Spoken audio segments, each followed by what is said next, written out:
two clueless moments from r/IDontWorkHereLady, one from a power-tripping principal and one from a confused McDonald's customer.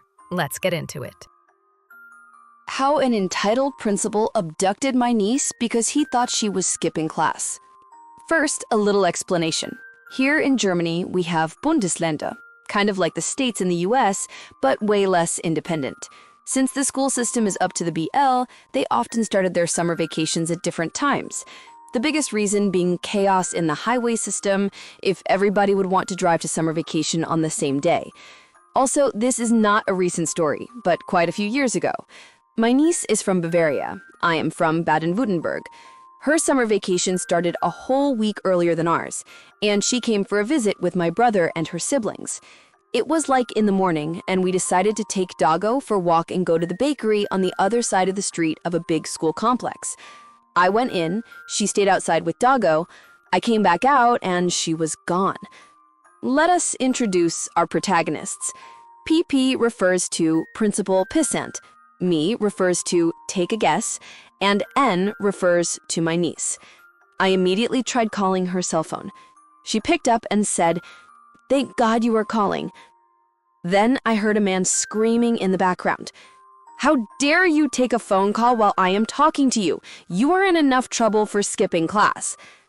As I later found out, he ripped the phone out of her hand and must have hung up. I realized what must have happened and went into the school to clear up this misunderstanding and go right away to the principal's office, hoping she would either be there or soon be brought by a teacher. Outside, I already hear him screaming at her. "Stop giving me a fake name and stop lying. You won't get out of here until I have the truth, and I promise you this will be mentioned in your school certificate." I didn't bother knocking. I walked right in. He glared at me and demanded, "Who are you, and how dare you just come in here without knocking?" I answered, "I am this girl's uncle. What in the heck do you think you're doing here? She does not go to your school." He fired back immediately, saying, "Ah, I guess you were the one on the phone. Nice try, but you will not help her trick her way out of this. I will get to the bottom of this, and I will only release her to her parents. Now get out of my office or I will call the police and have you arrested for trespassing in a school."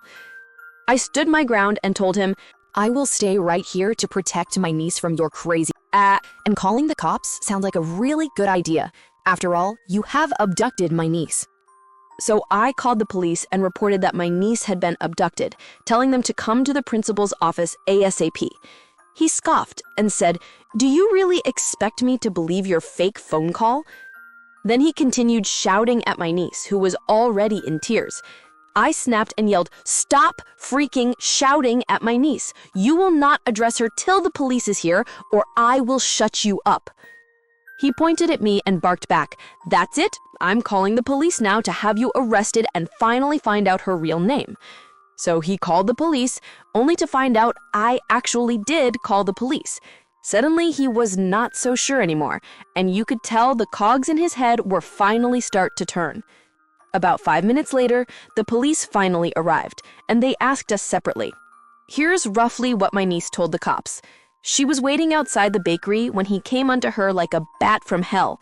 He screamed at her that he is really fed up with people skipping class the last week before vacation starts and will make an example out of her.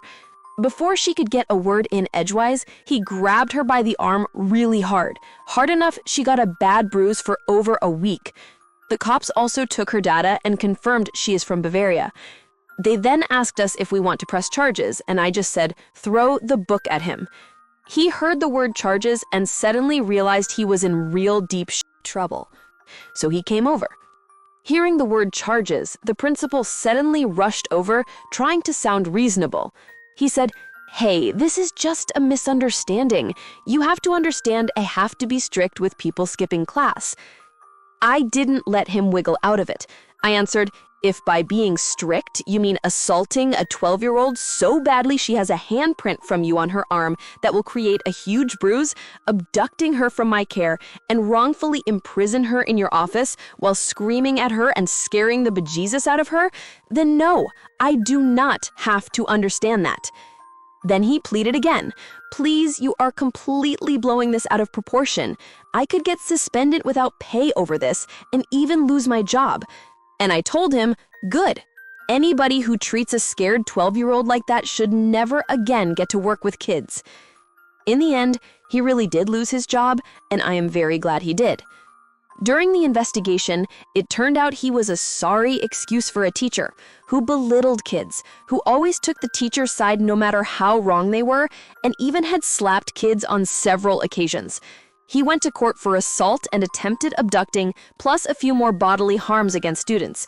He lost his job and pension, got 2 years on probation, and 500 hours community service with the stipulation it could be nothing that involved kids. He was also forbidden ever to work with kids again. Okay, this one's a bit different from the usual I don't work here lady story. I can't even imagine how terrifying that was for the niece. She's 12, just standing there, confused. And this grown man decides to play detective/kidnapper? Wild. The way he doubled down, even after the uncle showed up? That's pure ego on autopilot. Honestly, losing his job wasn't too harsh. It was overdue. You don't get to traumatize kids and then ask for sympathy.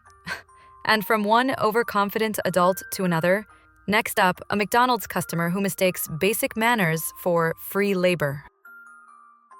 Lady at McDonald's asked me to clean up her trash. I was eating my cheeseburger. When I was done, I wanted to return the tray to the collecting station. I was wearing black pants and a gray turtleneck sweater. A random lady 1 table over saw me, started waving, lifted her tray, and said something like, "Oh, mister, here you go." I told her that I don't work here.